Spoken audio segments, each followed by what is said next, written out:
राजस्थान के कोटा शहर की खौफनाक घटना। यह कहानी राजस्थान के कोटा शहर से जुड़ी एक सच्ची घटना से प्रेरित किसी के असफल प्यार और प्रतिशोध की है। सपना, सलोनी और उनके मासूम दोस्तों की दास्तां है, जो समय के दुष्ट चक्र में फंस गए और उस मोड़ पर आके थम गए जहां मौत उनका इंतजार कर रही थी। चलिए कहानी की शुरुआत करते हैं। राणा साहिब एक बहुत अमीर और आलीशान हवेली का मालिक था। उन्हें अपने से 10 साल छोटी उम्र की लड़की से प्यार हो गया था, लेकिन वो लड़की राणा साहब को अपने प्यार के मायाजाल में फंसा के उनकी जायदाद को छीन लेना चाहती थी। एक बार उस लड़की ने अपने प्रेमी के साथ मिलकर राणा साहब को मार मार कर जिंदा जमीन में गाड़ दिया। राणा साहब चीखे चिल्लाए, लेकिन उस लड़की ने उनकी एक न सुनी। बाद में राणा साहब में मरते मरते शार्प दिया कि मैं किसी को नहीं छोड़ूंगा, हर प्रेमी को मार दूंगा। जिस तरह मेरे साथ धोखा हुआ है, मैं हर प्रेमी को मिटा दूंगा, मैं सबको मिट्टी में मिला दूंगा। और राणा साहब की मौत हो गई। उन दिन के बाद वो जगह और वो हवेली शार्पित हो चुकी थी। वहां जो भी जाता था वो कभी भी वापस नहीं आ पाता था। आज भी राणा साहब की प्रेतात्मा वहां घूमती रहती है। कुछ दिनों के बाद उस हवेली पे एक प्रेमी कपल वहां पे घूमने के लिए आए। सपना और रजत, उन दोनों की सगाई हो चुकी थी, लेकिन शादी करनी बाकी थी। सपना अपने घर में किसी को कुछ बताए बिना रजत के साथ आई थी।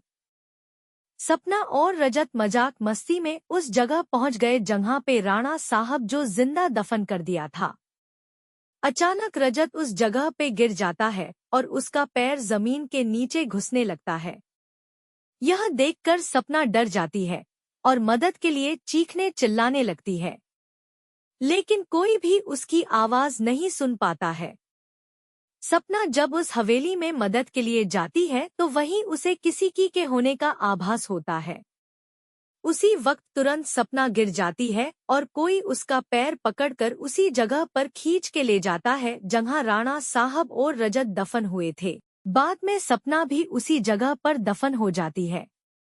कुछ दिन बाद जब सपना अपने घर नहीं पहुंचती है, तब उसकी बहन सलोनी अपने पति समीर और कुछ मित्रों के साथ उसे ढूंढते ढूंढते उस हवेली पे पहुंच जाते हैं। समीर एक पैरानॉर्मल एक्टिविटी का एक्सपर्ट है। जब वो सब उस हवेली पर पहुंचे तब समीर को पता चल गया कि यहाँ पे किसी बुरी आत्मा का वास है। उसने सबको सूचित कर दिया। उसी रात को उन सभी के साथ कुछ अजीबोगरीब घटनाएं होने लगती है, जैसे कि नल से पानी टपकना, अपने बेडरूम में मिट्टी का आ जाना, रूम की खिड़की या अपने आप हिलने लगना, किसी के रोने की और चिल्लाने की आवाज आना।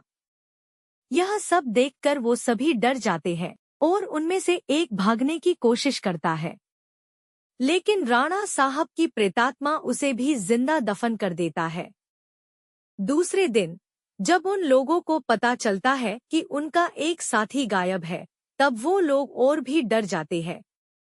लेकिन समीर बताता है कि हमें यहाँ से बाहर निकलना है तो हमें उस आत्मा को बुलाना होगा और उनसे पूछना होगा कि वो आखिर चाहती क्या है। डर के मारे सभी लोगों ने समीर की बात मान ली और आत्मा को बुलाने के लिए तैयार हो गई। समीर ने एक रूम में सभी तैयारियां कर ली और बताया कि जब तक हम आत्मा से पूरी जानकारी नहीं जान लेते तब तक कोई इस रूम से बाहर नहीं जाएगा, और कुछ भी हो जाए कोई किसी का हाथ नहीं छोड़ेगा। समीर ने तंत्र मंत्र से आत्मा को बुलाना शुरू कर दिया। कुछ ही देर में तेज पवन और बिजली के साथ राणा साहब की आत्मा उस रूम में आ गई। समीर ने उस आत्मा से बात की, आखिर तुम चाहते क्या हो? तो लोगों को क्यों मार रहे हो? कौन हो तुम? राणा साहब की आत्मा ने कहा, निकल जाओ यहाँ से, मैं किसी को भी नहीं छोड़ूंगा, सब मारे जाएंगे, जो भी यहाँ आए गया उन सबको मार दूंगा। इतना कहकर वो आत्मा चली गई। वो लोगों ने बाद में सपना की आत्मा को बुलाया और पूछा, आखिर उसके साथ हुआ क्या था? सपना की आत्मा ने उन सभी को सारी हकीकत बात दी और बोली, मुझे राणा साहब ने जमीन के नीचे दफन कर दिया है, प्लीज मुझे यहाँ से निकालो। सलोनी ने अपने बहन सपना से पूछा, राणा साहब की आत्मा को कैसे मारा जाए? सपना ने बताया कि जहाँ राणा साहब ने हम सबको दफनाया है वहाँ पास में माताजी का त्रिशूल है। उस त्रिशूल से राणा साहब की आत्मा को मार जा सकता है और इस महल को उनकी चंगुल से बचाया जा सकता है। इतना कहकर सपना की आत्मा वहां से चली गई।